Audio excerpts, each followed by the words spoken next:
조용한 기도로 수요 예배를 시작하겠습니다. 기도하겠습니다. 주님 인도해 주시옵소서.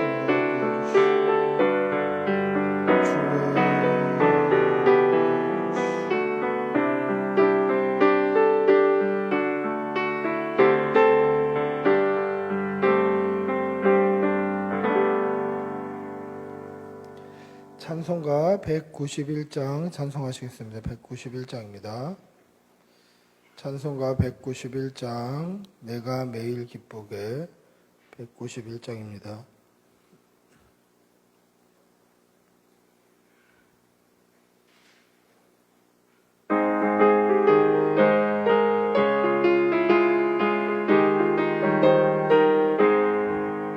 내가 매일 기쁘게 술래의 길을 가며 주의 팔이 나를 안보함이요 내가 주의 금복을 받는 참된 비결 주의 영이 함께함이라 성령이 계시네 할렐루야 함께하시네 좁은 길을 걸으며 밤낮 기뻐하는 것 주의 영이 함께함이라 전에 죄에 빠져서 평안함이 없을 때 예수 십자가의 그 발 아래 엎드려 참된 평화 얻으며 주의 영이 함께함이라 성령이 계시네 할렐루야 함께하시네 좁은 길을 걸으며 밤낮 기뻐하는 것 주의 영이 함께함이라 나와 동행 가시고 모든 염려하시니 나는 숲의 새와 같이 기쁘다 내가 기쁜 마음으로 주의 뜻을 행하며 주의 영이 함께함이라 성령이 계시네 할렐루야 함께하네 좁은 길을 걸으며 밤낮 기뻐하는 것 주의 영이 함께함이라 세상 모든 욕망과 나의 모든 정욕은 십자가의 힘이 모서박았네 어두운 밤이 지나고 무거운 짐 벗으니 주의 영이 함께하니라 성령이 계시네 할렐루야 함께하시네 좁은 길을 걸으며 밤낮 기뻐하는 것 주의 영이 함께하니라 아멘. 기도하겠습니다. 사랑이 많으신 아버지 하나님, 우리가 이렇게 한 주간 살다가 3일째 되는 저녁에 주의 전에 모여 예배하며 찬양하며 기도합니다. 우리 예배를 받아 주시옵소서. 주일에 받은 은혜대로 말씀대로 살려고 다짐하였지만 우리의 지난 3일의 삶을 돌아보면 여전히 죄와 허물뿐이었음을 고백합니다. 우리의 죄를 용서하여 주시고 깨끗게 하여 주시고 우리의 삶에 하나님의 영광과 하나님의 뜻이 드러나는 그러한 성도의 삶을 살아낼 수 있도록 은혜 내려 주시옵소서. 말씀 붙들고 말씀으로 살게 하여 주시고 하나님이 원하시는 길을 갖게 하여 주시고 하나님께서 원치 않는 길에는 그곳에서 서서 돌이킬 수 있는 용기도 허락하여 주시옵소서. 성도의 삶이 하나님 보시기에 귀하고 합당한 삶이 되도록 늘 우리를 인도하여 주시옵소서. 특별히 사랑하는 교우들 건강 지켜 주시옵소서. 코로나로 또 투병 중에 있는 가정이 있습니다. 하나님 함께하여 주시어서 깨끗이 치료되게 하여 주시고 회복시켜 주시옵소서. 성도의 가정에 어려움 당하지 않게 하여 주시고 코로나로부터 지켜 주시옵소서.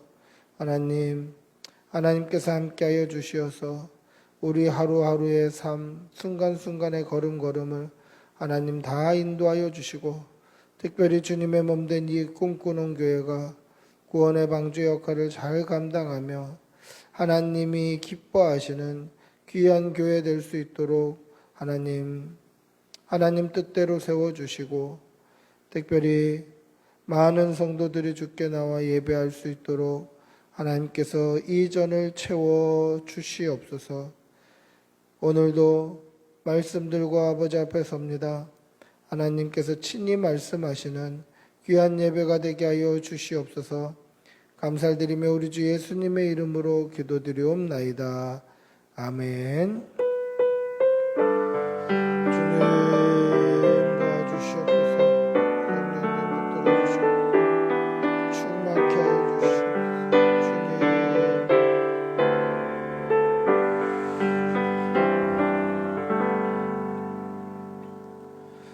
하나님의 말씀 함께 보시겠습니다. 마태복음 1장 21절입니다. 마태복음 1장 21절 한 절. 마태복음 1장 21절입니다. 한 목소리로 천천히 함께 읽겠습니다. 마태복음 1장 21절입니다.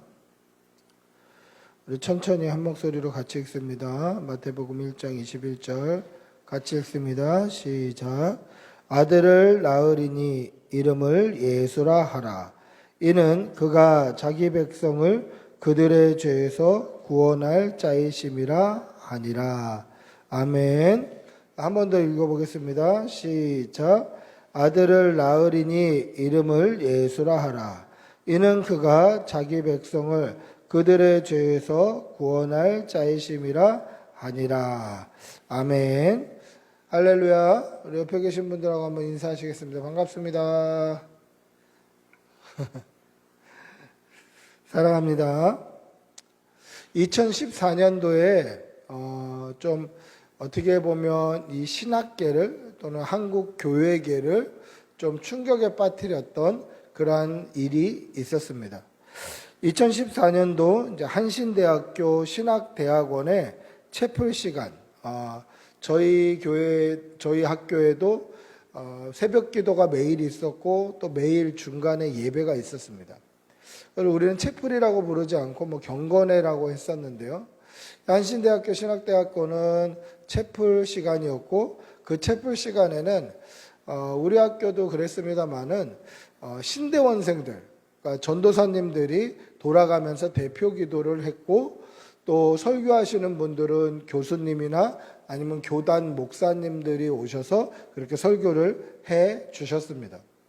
근데 우리 그 채플 시간에 한 대표 기도를 했던 전도사님이 기도를 하고 맨 마지막에 예수님의 이름으로 기도합니다 라고 해야 되는 그 부분에 뭐라고 고백했냐면 지금도 고통받는 민중의 이름으로 기도합니다. 이렇게 기도를 마친 것이었습니다.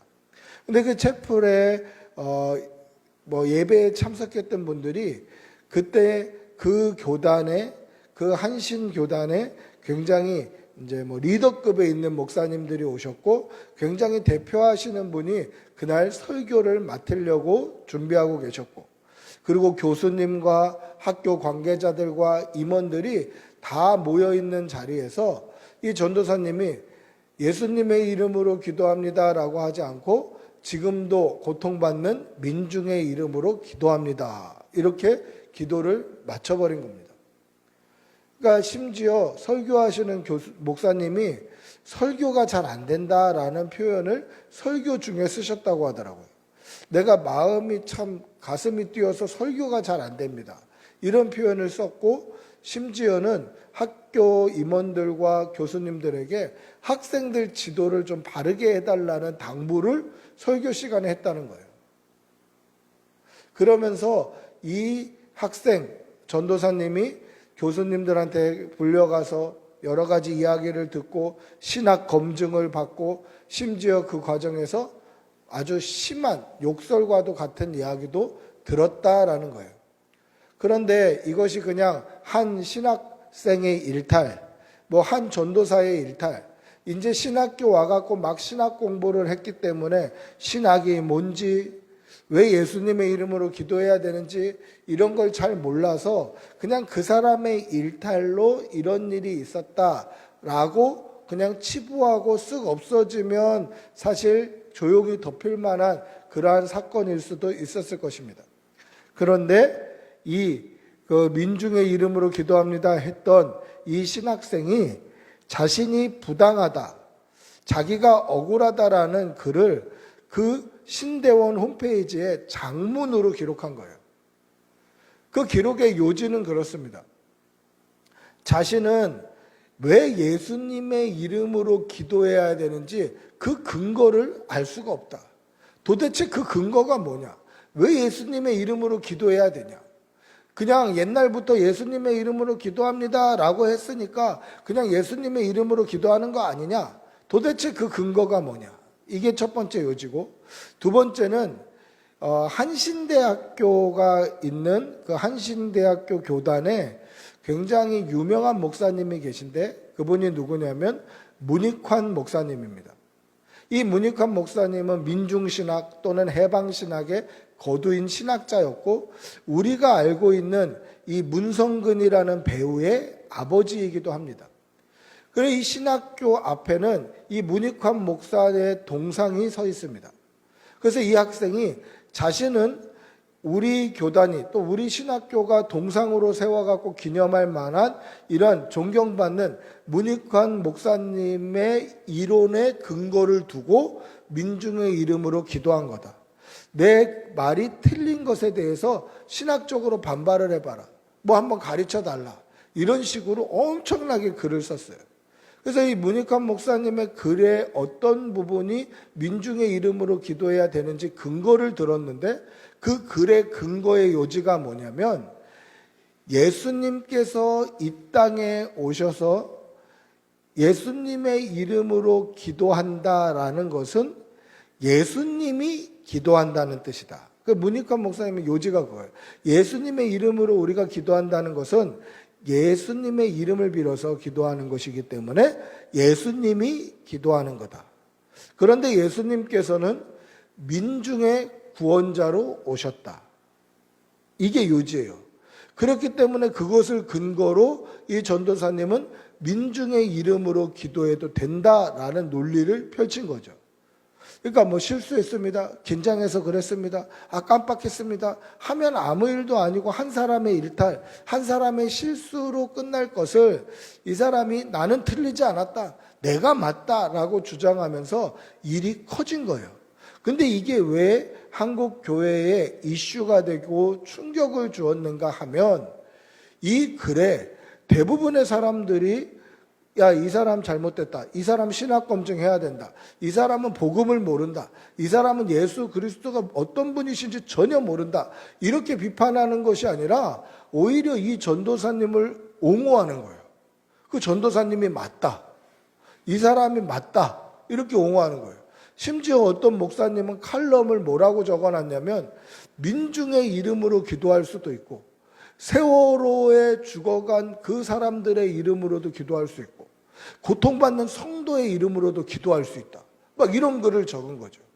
심지어 이 전도사님이 사역하고 있던 교회 게시판에도 그 교회 목사님이 이 전도사님의 주장이 틀리지 않았다. 뭐 이런 글을 장문의 글을 쓴 거예요. 여러분, 민중의 이름으로 기도할 수 있습니까? 예수님께서 민중을 구원하시기 위해서 이 땅에 오셨나요? 민중만 구하기 위해서 이 땅에 오셨습니까? 여러분, 민중신학, 해방신학, 이러한 주장들이 정말 예수님께서 이 땅에 오신 이유가 억압받는 민중, 고통받는 민중을 그 고통에서 구원하고 그 억압에서 구원하시기 위해서 이 땅에 오셨을까 하는 것입니다. 여러분, 예수님께서 고통받는 민중의 고통에서 구원하시기 위해서 오신 것이 아니에요. 억압받는 민중의 고통에서 구원하시기 위해서 오신 분이 아니에요.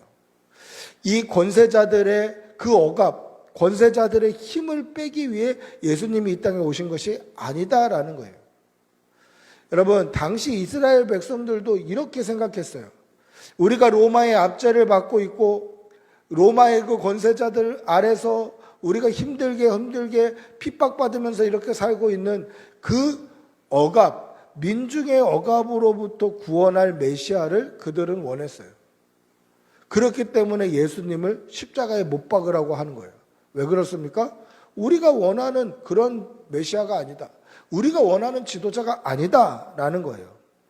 여러분, 과연 예수님께서 이 땅에 오신 이유가 이 땅에서 고통받는 민중의 고통을 덜어주려고 뭔가 선각자 역할을 하기 위해서, 뭔가 앞서간 그러한 해방자 역할을 하기 위해서 그렇게 오신 것입니까? 절대 그렇지 않습니다. 예수님께서 이 땅에 오신 이유는 저와 여러분의 죄를 대속하시고, 저와 여러분의 죄를 대신 지시고, 저와 여러분이 당해야 될 심판을 대신 받으심으로 말미암아 우리의 죄를 깨끗이 씻어 주심으로 말미암아 우리를 영원한 생명 천국에 들어가게 하시기 위해서 이 땅에 오신 것입니다. 그러니까 우리가 이 땅에 살아가면서 고통스럽고 힘든 이 민중의 짐을 덜어주기 위해서 오신 분이 아니라 예수님은 영원히 우리를 고통에서 해방시키시기 위하여서 영원한 생명, 영원한 천국을 선물해 주시기 위해서 이 땅에 오신 분이다라는 것이죠. 그러니까 단순히 예수님이 이 땅에서 받는 고난을 없애주시기 위해서 오신 분이다, 이 땅에서 받는 성도의 어려움을 해결해 주시기 위해서 오신 분이다 정도로 이해해서는 큰일 납니다. 그건 잘못된 해석이에요. 그거는 나는 구원자 예수님을 믿지 않습니다, 나는 예수 그리스도로 말미암아 영원한 천국에 들어갈 것을 믿지 않습니다 라고 얘기하는 불신앙의 고백과도 같다라는 겁니다. 여러분, 예수 그리스도를 믿음으로 말미암아 거듭난 성도들에게는 영원히 고통은 없는 거예요. 이 땅에서 받을 고난, 이 땅에서 받을 핍박, 그게 실제로 우리의 삶 가운데 있다 할지라도 그게 믿음의 성도 자신에게는 고난으로 핍박으로 전혀 느껴지지 않는 거죠. 예수로 말미암아 내가 이 핍박을 지나면 영원한 천국이 있다, 오히려 즐거움과 기쁨과 감사라는 거죠. 아, 내 길이 바른 길이구나, 내가 가는 길이 진리의 길이구나를 확인하게 되는 길입니다. 오늘 저와 여러분이 읽은 이 말씀에는 예수님의 이름의 뜻이 나타납니다. 오늘 읽었던 말씀 한 번 더 읽어볼까요? 21절입니다. 같이 읽어보겠습니다. 시작. 아들을 낳으리니 이름을 예수라 하라. 이는 그가 자기 백성을 그들의 죄에서 구원할 자이심이라 하니라. 할렐루야. 이름을 뭐라고 하라고 되어 있습니까? 예수라고 하라고 되어 있습니다. 이름을 예수라 하라. 이 예수라는 단어는 어떠한 뜻이 있을까? 오늘 성경에 보면 그가 자기 백성을 그들의 죄에서 구원할 자라는 뜻이 예수다라고 하는데, 정말 이 예수라는 단어의 뜻에 이런 그 긴 뜻이 내포되어 있을까? 예수라는 단어가 과연 그런 뜻일까? 우리 한번 이 예수라는 단어의 문자적인 뜻, 그러니까 예수라는 단어 자체의 문자적인 뜻을 먼저 한번 짚어보고 지나가야 합니다. 여러분, 이 예수라는 단어는 구약의 여호수아라는 단어를 신약에 쓰고 있는 헬라어 단어로 음역을 한 게 예수입니다. 그러니까 모세의 시종 여호수아와 예수라는 단어는 같은 뜻이에요. 같은 말이에요. 히브리어로는 여호수아, 헬라어로는 예수 이렇게 되는 거예요. 영어로는 조슈아, 이게 그냥 예수, 여호수아, 조슈아 다 같은 뜻이에요. 그러니까 이스라엘에 있어서 여호수아 또 예수 이런 이름은 그렇게 특별한 이름이 아니에요. 좀 흔하게 사용되는 이름이에요. 저도 이영범이라는 이름을 쓰고 있지만 이거는 저만을 위한 이름이기도 하나 저만 쓰고 있는 이름은 아니지 않습니까? 이 이영범이라는 사람을 인터넷에 검색해 보면 굉장히 많은 사람들이 등장합니다. 가깝게는 탤런트 중에도 이영범이라는 사람이 있지 않습니까? 또 이영범 목사라고 치면 유튜브에 몇 명 더 올라와요. 그러니까 이영범 목사도 꽤나 많아요. 그러니까 이영범 하면은 저를 지칭하는 것이기도 하지만 다른 사람들에게도 동일하게 쓸 수 있는 저만 지칭하는 말은 아니다라는 거죠. 그러니까 여호수아, 예수 이렇게 하면 예수님을 지칭하는 말이고 눈의 아들 여호수아를 지칭하는 말이기도 하지만 이스라엘 백성들에게 좀 흔하게, 아주 흔한 말, 이름은 아니었지만 그래도 꽤 사용되는 그러한 이름이었다라는 것이죠. 그럼 이 여호수아라는 이름의 뜻은 무엇일까? 이 여호수아라는 이름은 사실 모세가 지어준 이름입니다. 원래는 여호수아가 아니었어요. 원래 여호수아의 이름은 호세아였습니다. 호세아였는데 여호수아라고 바꿔서 불러줬어요. 자, 그 증거가 어디 있습니까? 민수기 13장 16절 한번 찾아 읽어볼까요? 민수기 13장 16절입니다. 민수기 13장 16절 한번 찾아보겠습니다. 민수기 13장 16절 같이 읽어보겠습니다. 이는 모세가 땅을 정탐하러 보낸 자들의 이름이라. 모세가 눈의 아들 호세아를 여호수아라 불렀더라. 아멘. 자, 여호수아의 원래 이름이 뭐라고 되어 있습니까? 눈의 아들 호세아였다는 거죠. 호세아, 물론 호세아 선지자와 같은 이름이죠. 이 호세아라는 단어의 뜻이 뭐냐면 구원이라는 뜻입니다. 그냥 무슨 전치사고 아무것도 없이 그냥 구원이에요. 이름이 구원입니다. 이름 자체가 그냥 아무것도 없이 그냥 구원, 이게 원래 여호수아의 이름이었어요.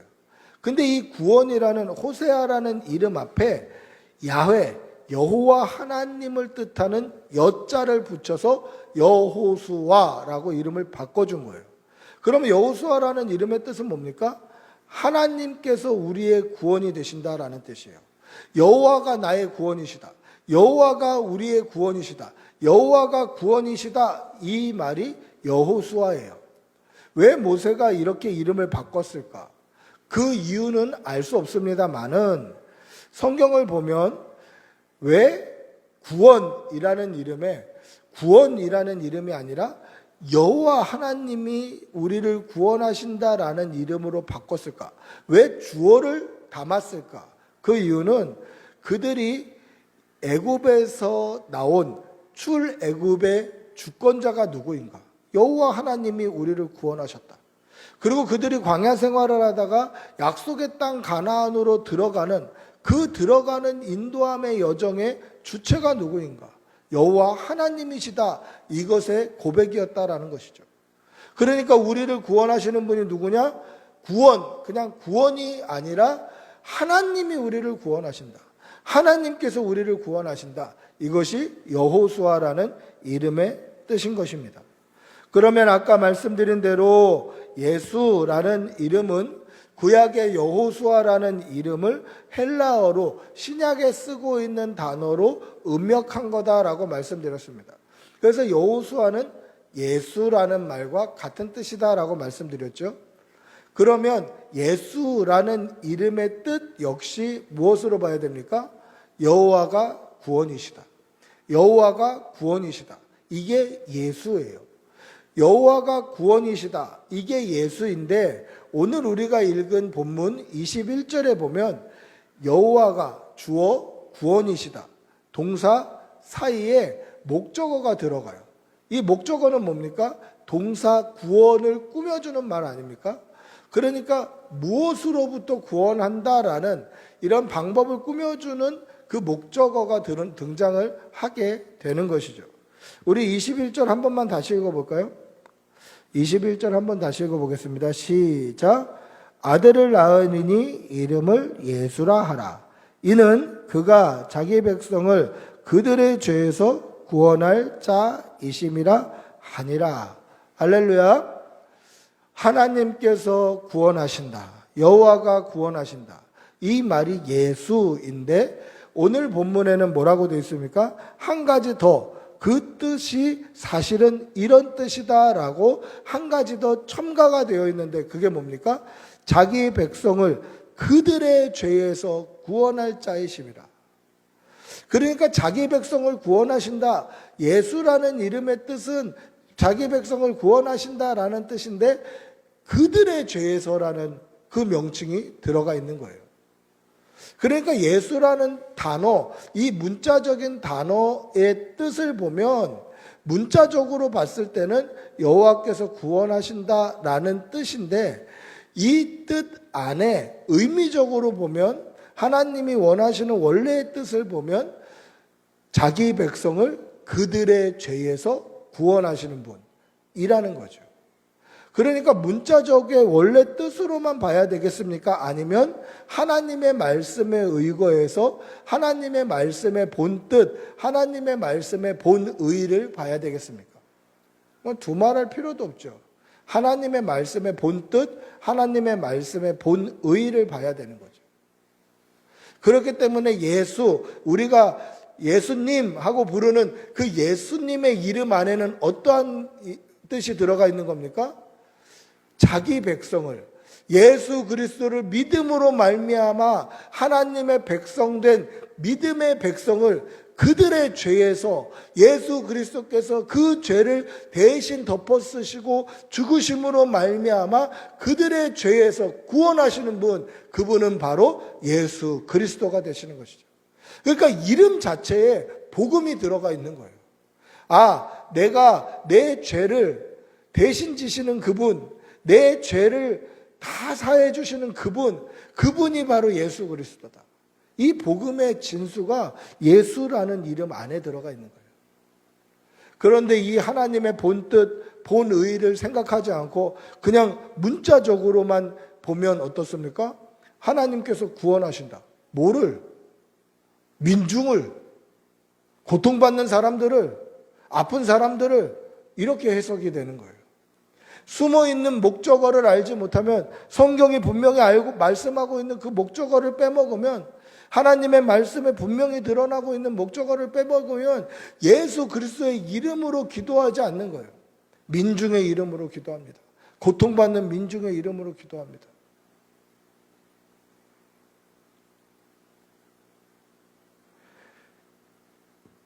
여러분, 성경은 예수라는 이름의 뜻과 예수님께서 오신 이유, 그 오신 이유가 우리를 구원하신다라는 구원의 대상이 우리라는 것을 분명하게 말씀하고 있습니다. 예수님은 저와 여러분을 죄에서 구원하시기 위해서 그리고 구원하심으로 말미암아 하나님의 친자녀, 친백성 삼아주시기 위해서 이 땅에 오신 것입니다. 이 사실을 믿으시기 바랍니다. 머리로 아는 것이 아니라 믿으시기 바랍니다. 예수님께서 이 땅에 오신 이유는 죄인인 나를 깨끗게 하시기 위해서, 이 나를 구원하시기 위해서 오셨다는 이 사실을 믿으시기 바랍니다. 할렐루야. 그 오신 이유가 예수라는 이름에 분명히 등장합니다. 예수님은 우리의 구원자로 오셨습니다. 또 구원의 대상은 예수 그리스도를 믿는 하나님의 백성들이 구원의 대상입니다. 그리고 구원받아야 될 것은 무엇입니까? 저와 여러분의 죄가 깨끗함을 받아야 하는 것입니다. 따라서 예수님께서 오신 이유는 하나님의 백성을 그들의 죄에서 구원하시기 위해서 이 땅에 오신 것입니다. 따라서 우리가 예수님의 이름으로 기도해야 되는 이유가 무엇입니까? 크게 두 가지입니다. 첫째는 예수님께서 예수님의 이름으로 기도하라고 말씀하셨습니다. 요한복음 16장 24절을 한번 찾아볼까요? 요한복음 16장 24절. 요한복음 16장 24절입니다. 요한복음 16장 24절. 요한복음 16장 24절. 같이 읽어보겠습니다. 지금까지는 너희가 내 이름으로 아무것도 구하지 아니하였으나 구하라 그리하면 받으리니 너희 기쁨이 충만하리라. 할렐루야. 예수님께서 뭐라고 말씀하십니까? 내 이름으로 구해라. 예수님께서 예수의 이름으로 기도해야 되는 근거가 무엇입니까? 이렇게 물어보는 거는 진짜 무식한 말이에요. 성경을 읽어보지도 않은 거예요. 신학생이라는 사람이, 전도사라는 사람이 자기가 전도사라는 이름으로 교회에서 아이들을 가르칠 텐데 그 전도사라는 사람이 성경을 제대로 읽어보지 않았어요. 예수 그리스도의 이름으로 기도해야 되는 근거가 무엇입니까? 근거가 예수님이 말씀하셨잖아요. 그래서 한국 교회가 뒤집어지는 거예요. 충격에 빠지는 거예요. 어떻게 신학생이 될 수 있었을까? 어떻게 교회에서 학생을 가르칠 수 있었을까? 예수님께서 예수의 이름으로 기도하라고 말씀하셨습니다. 또 신학적인 근거는 뭡니까? 신학적인 근거는 우리가 죄인이기 때문에 죄인이 내 이름으로 하나님께 요청할 수 없는 거예요. 내 이름으로 하나님께 간구할 수 없는 거예요. 죄인이기 때문에 이 죄인이 하나님 앞에 설 수가 없는 거죠. 그래서 어떻게 합니까? 내가 내 이름으로 요청할 수 없고 내가 내 이름으로 또는 고통받는 민중의 이름으로 뭐 세월호에서 죽은 사람들의 이름으로 고통받는 성도들의 이름으로 기도할 수 없는 이유가 뭡니까? 죄인이기 때문에 하나님 앞에 요청할 수 없어요. 죄가 있으면 하나님 앞에서 부끄러워해야죠. 죄가 있으면 하나님 앞에 설 수가 없는 거예요. 그렇기 때문에 예수 그리스도의 이름을 빌어서 하나님께 요청하는 거죠. 예수 그리스도의 이름으로 말미암아 하나님께 나아가는 거예요. 예수 그리스도 독생자의 이름을 빌어서 나아가는 거죠. 그게 신학적인 근거입니다. 앞에서 서두에 말씀드렸다시피 민중의 이름으로 기도한다 라는 것은 민중신학 또는 해방신학이라는 이름으로 포장되어 있어요. 근데 그것은 포장할 수 없어요. 신학이란 게 뭡니까? 우리가 통상적으로 신학이라고 하면 하나님에 대한 학문이에요. 전능하신 하나님을 학문으로 배우는 것이죠. 그런데 민중신학, 해방신학은 신학이라는 말을 붙이기도 참 부끄러운 거예요. 인간 중심이고 민중 중심인 거예요. 그러니까 예수 그리스도라는 이름이 하나님이 구원하신다라는 이름이니 고통받는 민중을 구원하고 억압받는 백성을 구원하고 그 고통에서 해결함을 받고 그 고통에서 자유함을 얻고 이 정도로 생각하는 것이죠. 그게 아니라는 겁니다. 구원은 뭡니까? 저와 여러분의 죄를 대속하심으로 말미암아 우리가 100% 지옥 갈 수밖에 없고 우리가 100% 심판받을 수밖에 없는데 예수님께서 그 고통과 그 고난을 대신 당하심으로 말미암아 우리가 예수 그리스도를 믿는 믿음으로 내가 받을 고난을 예수님이 대신 받아주셔서 내 죄가 깨끗함을 입고 우리는 천국에 갈 수 있는 것입니다. 여러분, 민중의 이름으로 기도했다라는 것을 지지하는 사람들이 있는 것이나 그게 신학적인 논쟁거리가 된다는 것 자체가 참 가슴이 아픈 일이죠. 그 말은 나는 내가 죄인이라는 사실을 인정하지 않는다라는 교만함과 더불어 예수 그리스도의 십자가의 죽으심과 부활을 믿지 않는다라는 불신앙의 고백입니다. 여러분, 예수라는 이름의 뜻이 무엇입니까? 자기 백성을 그들의 죄에서 구원할 자. 거기서 3인칭으로 되어 있는 그 부분을 다 나로 고치면 예수님이라는 이름의 뜻은 예수님께서 내 죄를 대신 지심으로 말미암아 나를 하나님의 백성 삼아 주시고 나를 구원하셨습니다. 이렇게 고백이 되어져 있는 거죠. 여러분, 우리가 죄인이라는 사실, 그러나 예수 그리스도로 말미암아 하나님의 자녀가 되었다는 사실, 예수 그리스도의 보혈을 의지하여서 우리가 구원받는다는 사실을 분명히 깨닫고 믿는 그러한 성도들이 되시기를 축복하고 기도합니다. 우리 한번 같이 기도하겠습니다. 같이 기도할 때에 예수님께서 나의 구세주 되시고 나의 구원자 되시고 나를 하나님의 백성 삼아 주시고 우리를 구원해 주신다는 것을 우리가 머리로만 아는 것이 아니라 마음으로 믿어 구원에 이를 수 있도록 인도하여 주시옵소서. 우리 주님의 이름 한번 부르고 같이 기도하겠습니다. 주님 인도하여 주시옵소서. 성령님 부어주시옵소서. 믿음 주시옵소서. 주님 주님 오늘은 은혜 주시옵소서. 성령을 부어주시옵소서. 충만케 하여 주시옵소서. 은혜를 덧입혀 주시옵소서. 주님 도와주시옵소서. 주님 도와주시옵소서. 주님 도와주시옵소서. 성령님 역사하여 주시옵소서.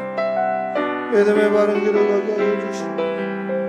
주님 성령 충만케 하여 주시옵소서. 아버지 믿음이 바르게 하여 주시옵소서. 복음을 분명히 알고 깨닫고 믿게 하여 주시옵소서. 은혜를 주시옵소서.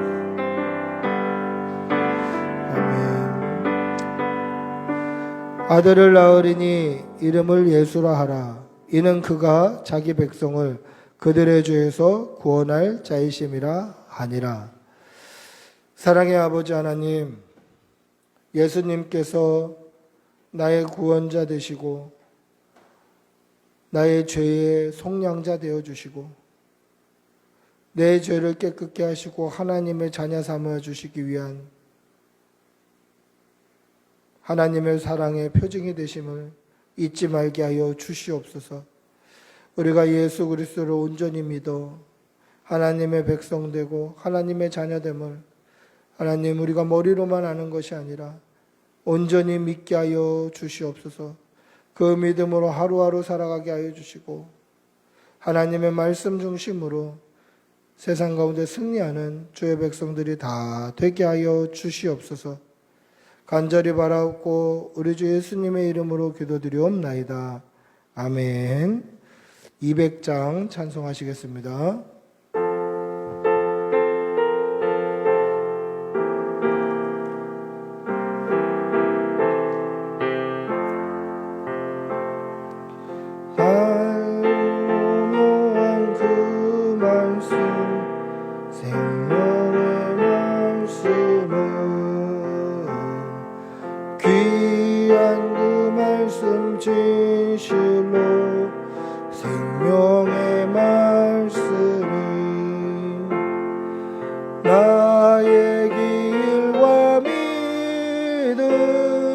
밝히 보여주니 아름답고 귀한 말씀 생명샘이로다. 아름답고 귀한 말씀 생명샘이로다.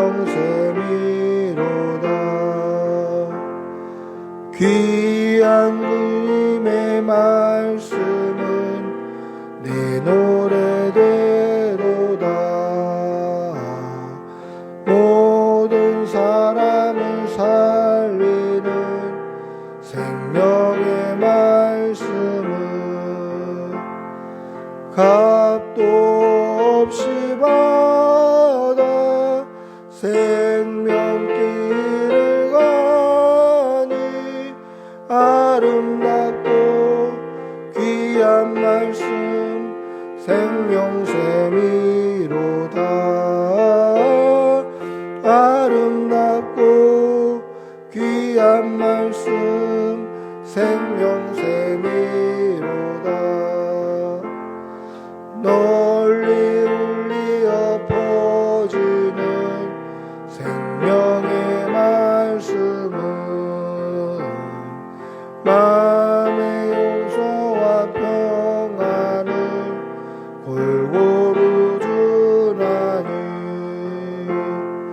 다만 예수 말씀 듣고 복을 받네. 아름답고 귀한 말씀 생명샘이로다. 아름답고 귀한 말씀 생명샘이로다. 아멘.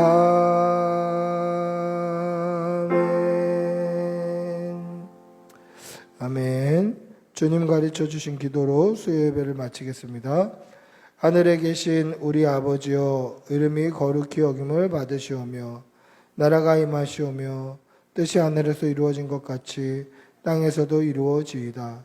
오늘 우리에게 일용할 양식을 주시옵고 우리가 우리에게 죄 지은 자를 사하여 준 것 같이 우리 죄를 사하여 주시옵고 우리를 시험에 들게 하지 마시옵고 다만 악에서 구하시옵소서. 나라와 권세와 영광의 아버지께 영원히 있사옵나이다. 아멘. 주님 도와주시옵소서.